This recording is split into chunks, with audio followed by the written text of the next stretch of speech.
Annyeonghaseyo, chingos, bienvenidos una vez más a este canal de análisis políticos, históricos y sociológicos. Antes de empezar el video, les quiero avisar que voy a empezar a subir contenido más seguido, porque, pues, gracias al cielo, ya soy pasante de ciencias políticas.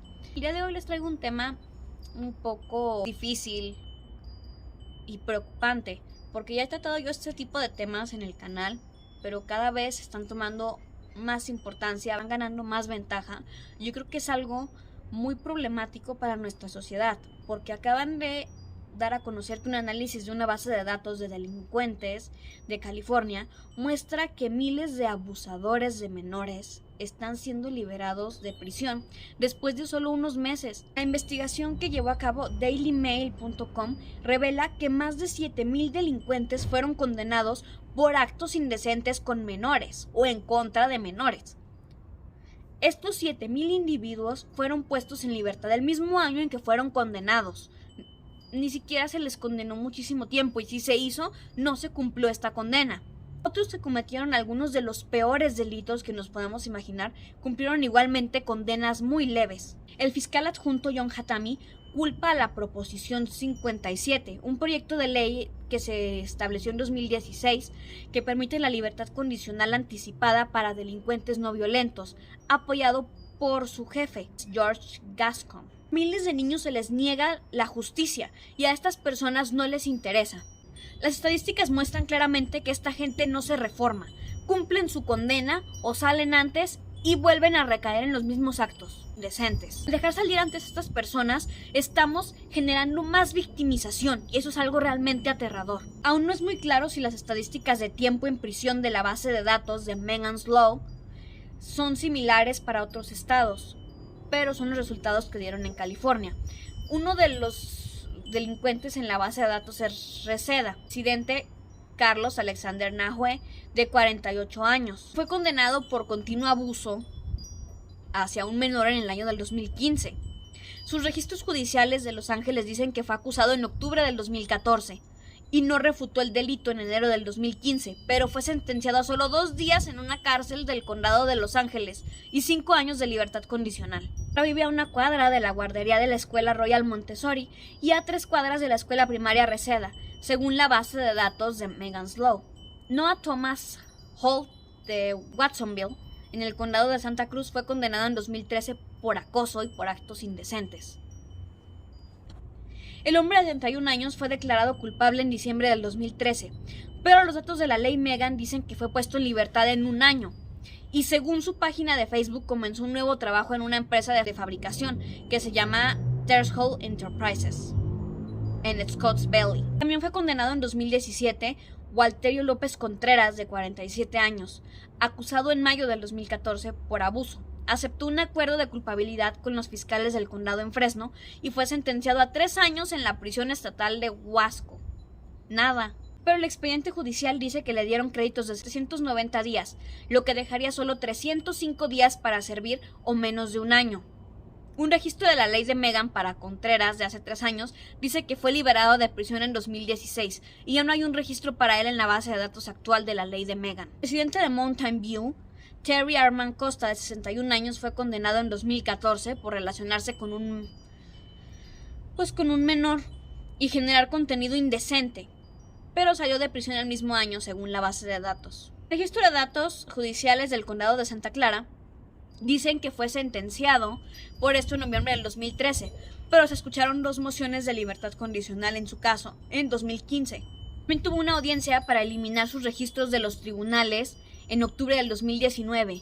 Según su página de LinkedIn, trabajó como vicepresidente de marketing para una empresa de software en el área de la Bahía desde el 2010 hasta el 2013 y fundó su propia empresa conocida como Greenson Security Software Inc. en 2013 y 2015. Como la mayoría de los estados, California tiene una ley que exige que los delincuentes registren su dirección en el Departamento de Justicia y que proporcionen actualizaciones si se mudan de casa. En 1996, la administración de Clinton aprobó una ley que lleva el nombre de Megan Canca, que fue una víctima de este tipo.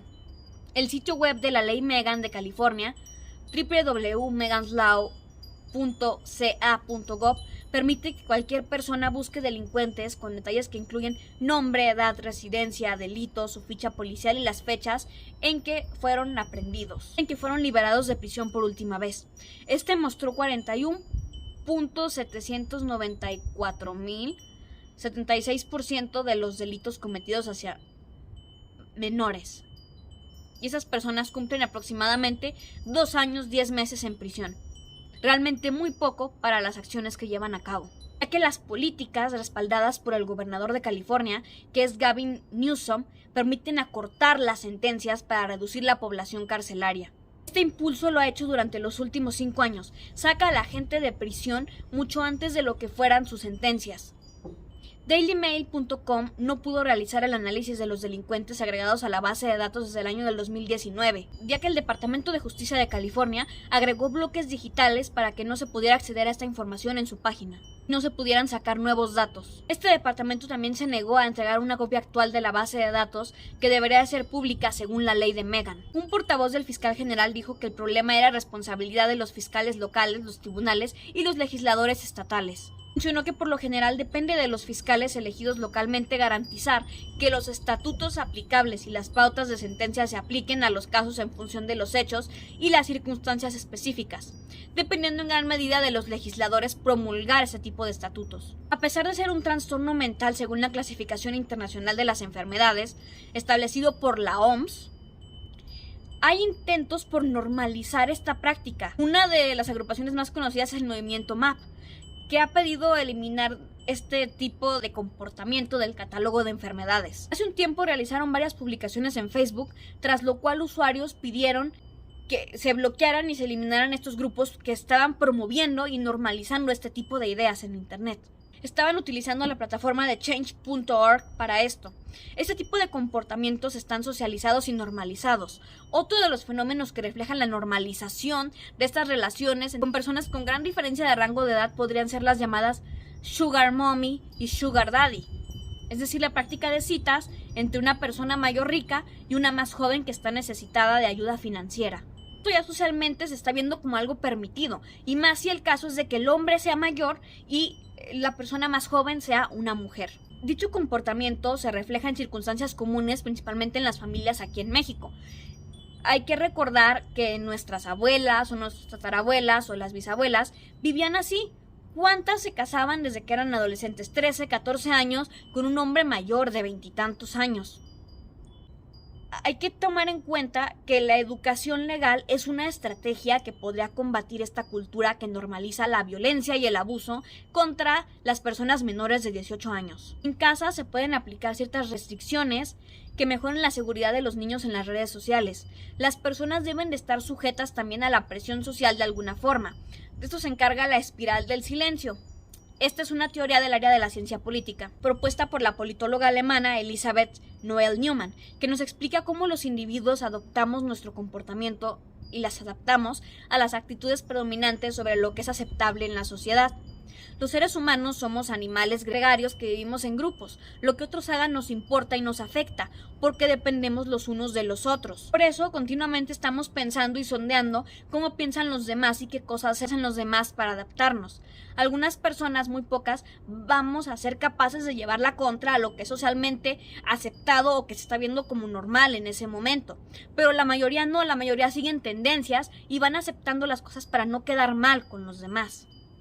De esta forma, si tienes una opinión que nadie comparte, la tendencia es al silencio, y de ahí surge la espiral del silencio. Cuanto más callan aquellos que van en contra de las ideas de la aparente mayoría, más fuerte aparece el mensaje de los otros. Así es como se imponen en la sociedad ideas que se perciben como mayoritarias, aunque realmente no lo son. También hay que hablar de que se utiliza la estigmatización de forma sistemática como medio para resolver el problema que se está presentando con respecto a los menores.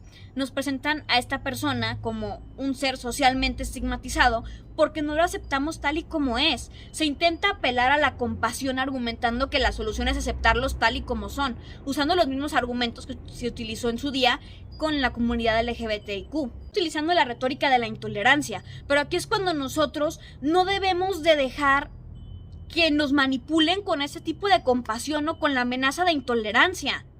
De nuevo, el miedo al aislamiento. En este sentido debemos decir muy alto que los adjetivos no estigmatizan, sino que sirven para clasificar. Clasificaciones nos sirven para comunicarnos de una manera efectiva. Tengamos en cuenta que estas personas y todos sus afines usan la libertad de expresión como un argumento para decir lo que quieren. No podemos aceptar el argumento de la estigmatización por llamarlos por su nombre, porque estaríamos aceptando una especie de censura en nuestra libertad de expresión. Si me censuran a mí por decir lo que digo, me están estigmatizando a mí. Los estigmatizados terminamos siendo los anti. Si no hacemos nada para pararlo y seguimos por este camino, no solo estamos obligados a aceptarla como algo normal, sino que los individuos que se autoperciban dentro de esta categoría, al pertenecer a una minoría supuestamente oprimida, poco a poco van a ir teniendo más derechos. Y van a poder causar denuncia por discriminación o por cualquier cosa sin prueba. Solamente por sentirse ofendido, y uno no va a poder demostrar que realmente no los ofendió. Será el denunciado el que tendrá que demostrar que no ofendió a nadie. Este va a ser el paraíso para este tipo de personas. Les voy a dejar aquí arriba un video que ya hice sobre esto, donde hablo sobre la ventana de Overton, que tal vez les pueda dejar un poco más claro visto desde la ciencia política. Pero sí me gustaría mucho saber en los comentarios ustedes qué opinan. Si les gustó, espero que le puedan dar like, suscribirse, que me ayudaran a compartirlo para poder llegar a más personas. Gracias y nos vemos en el siguiente video. ¡Annyeong! 泣いちゃダメでも本当